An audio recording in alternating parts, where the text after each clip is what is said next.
For more than 10 electrons containing species, more than 10 electrons, directly finding bond order. So here number of electrons and bond order. So you know that for the example, for the case of nitrogen molecule, for the nitrogen molecule, you know that in between N and there are triple bonds are present. In the case of nitrogen molecule, there are triple bonds, So bond order for the case of N to 3, and the N atomic number 7. So for two nitrogens, there are 14 electrons. 14 electrons mean bond order 3. You have to take this is the standard. You have to remember this. So and the remaining electrons here 13 electrons, 12 electrons, 11 electrons, and 10 electrons.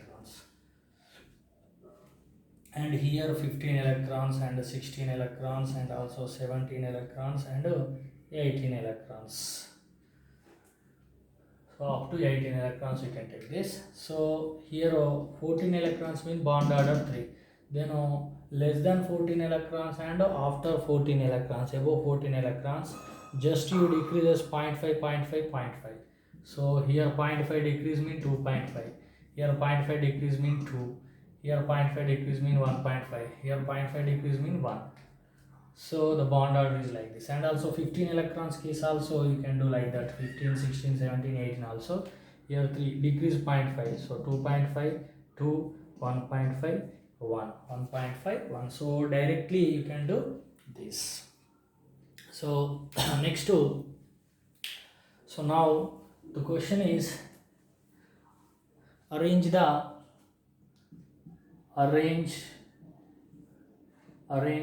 bond order, bond energy and stability, bond length, increase order for following. So O2 minus, O2 plus, O2 minus 2. For these species, bond order, bond energy, stability, bond length, increasing order you can write. So here first O2 minus mean how many electrons? O2 means 16 electrons, minus mean one more electron. So here total 17 electrons. O2 plus mean how many electrons? So O2 mean 16 electrons, plus mean removed 1 electron. So here 15 electrons. Here O2 minus 2 mean O2 means 16 electrons. 8 plus 8 16 plus 2 electrons gained, that is 18 electrons. So 17 electrons mean what is the bond order? 1.5. And 15 electrons what is the bond order? 2.5. And also 18 electrons bond order, for 18 electrons 1 bond order. So bond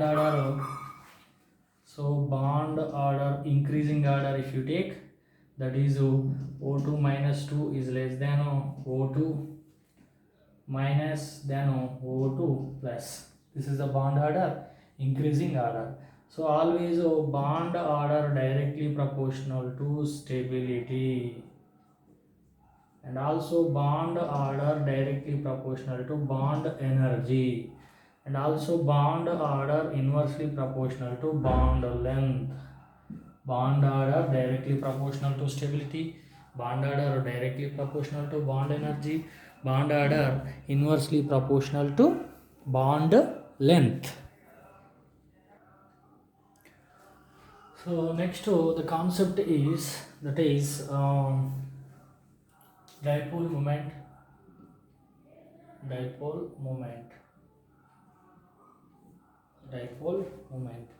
So dipole moment is the dipole moment mu is the product of charge of the any one of the ion in the pole to distance between two poles. So for example, if you take HCl molecule, so here this is a polar molecule. So chlorine bonded electrons of these two atoms are close towards to chlorine because it is a more electronegative atom. So it get a partial negative charge, it get partial positive charge if the distance between these two atoms is d. So now the dipole moment is the product of charge magnitude of any one of the pole to distance between the two poles is called dipole moment. So the dipole moment increases, so polarity increases. So mu is directly proportional to polarity. Mu is directly proportional to polarity. And also, if you see here, the dipole moment also depends on symmetry. Also depends on symmetry. Mean geometry. Geometry can take geometry. So if you take the molecule CO2 molecule, if you take here this is the linear molecule.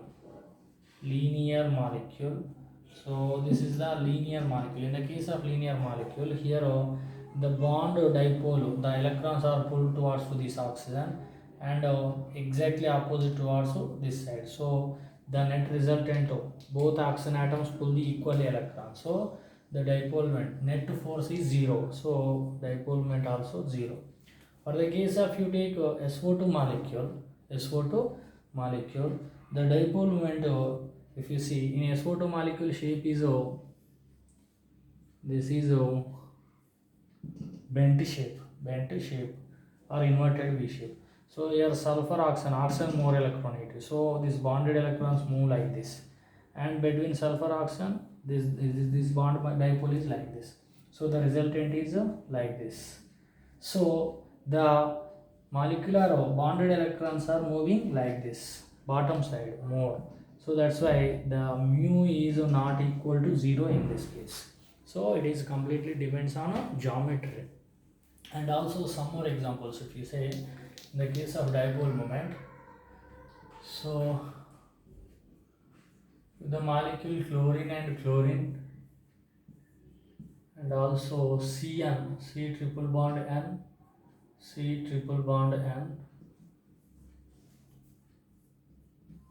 OH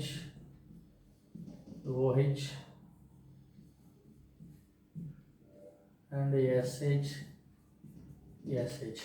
So here bond dipole moment, chlorine pulls so above side and here bottom side. The resultant mu equal to 0, equally pull. So here also it pull like this. So resultant is 0. But in the case of this para dihydroxyphenols, you see here this oxygen is more electronegative. The resultant dipole moment is here because this hydrogen pulls like this. So oxygen pulls the electrons. Now here is like this because the hydrogen oxygen is more electronegative. Here shape is like this actually. Here shape is like this. So oxygen pulls the electrons in this, and here like this. So overall density is moving like this. So mu is not equal to 0 in this case. And here also sulfur pulls electrons. Here pulls the electrons. Here mu also not equal to 0. And here if you take fluorine and chlorine, different molecules. So here also mu is not equal to 0, even though both are pulling opposite direction. Because here fluorine is more electronegative, it can be more pulls electron density than this. So the resultant is moving upward direction. So mu is not equal to 0. If you take both are equal atoms, then mu equal to 0. Now the dipole moment also calculated by using the formula dipole moment equal to, by using a dipole moment you can take a percentage of ionic character. You can take percentage of ionic character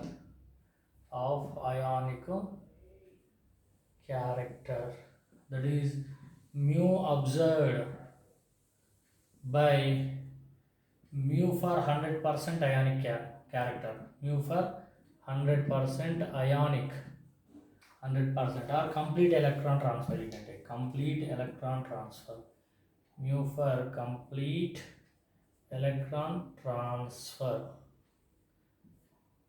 into 100. If you take this, you will get a percentage of ionic character.